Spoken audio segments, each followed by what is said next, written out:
Last few weeks have seen a lot of fall in the Indian stock market, especially after the Hindenburg report on the Adani group of companies. The stock market is moving southwards constantly. And one thing that has come into focus is whether to buy or sell in such a market. The common belief is that when the market is falling, you cut losses, and depending on your risk appetite and your horizon and your timing requirements, either you sell elements of the portfolio where you are likely to incur heavy losses. Other side is called dip investing. Dip investing is generally a term that is used for the long term horizon.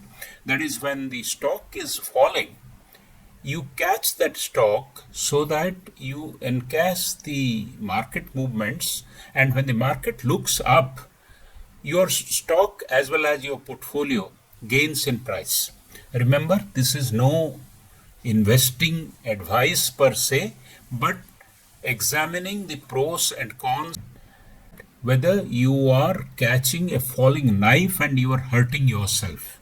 So stocks, commodities, and exchange traded funds, whatever may be the market instrument, if there is a drop in price continuously and such dip is 5 percentage points or higher as compared to the last traded price, it is considered dip. And by the dip is the concept in which you position yourself to catch stocks which are valuable and can be profitable in future.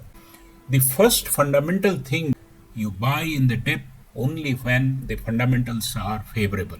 And what are those fundamentals? Fundamentals are essentially always the same: the camels, the capitals, the asset, the management quality, the earning quality, the liquidity. All these will please consider. Stock or the company is only a victim of the market sentiment. Buying the spoon or buying the dip is the right strategy. Second is that you buy in the dip when the technicals are favorable. If stock is trending upwards and there is a sudden reverse, assuming that the company is financially healthy, nobody can predict how far down it will go before bouncing back. You can anticipate that the price levels that other traders may be watching, they must be watching for a bounce. You can identify when to exit your position and when to buy. The other one that you must look at is the historical support levels. There are n number of charts which are available in the analyst websites as well as the brokerage houses who are publishing these reports. If you look after a long term, there'll be dips and there'll be ups. So you will find that at a particular level, the stock starts climbing up again. That is known as the support level. And if you can decipher a trend, then the support level of the stock increasingly goes higher and higher over a different period of time. Now, if you can find that support level, many times the support levels are also published in the market. It is better to buy in the dip at closer to support level. Now, third thing is that catching the dip on a rising trend. How do you know what is a rising trend? A period average is taken. You take a trailing 50 trading days average or 3-month average, and you find out whether the stock is showing a rising trend, because intraday or intra-week it might be falling, but over a period of time, if it is on a rising trend, in that rising trend, when there is a dip, you better buy it because it will come back to its trend level. Be careful about the fundamentals, about the size of the investment. Don't make an investment which is a big chunk. There may be other entry points below the level that you are seeing.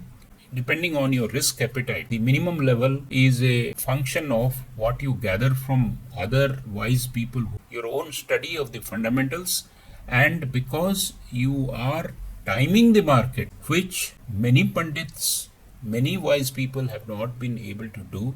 Be careful whether you want to catch a dip to gain in value in future, or be a victim of a falling knife and hurting yourself. Is a question of your deep study and defining your own risk aptitude. Thank you very much.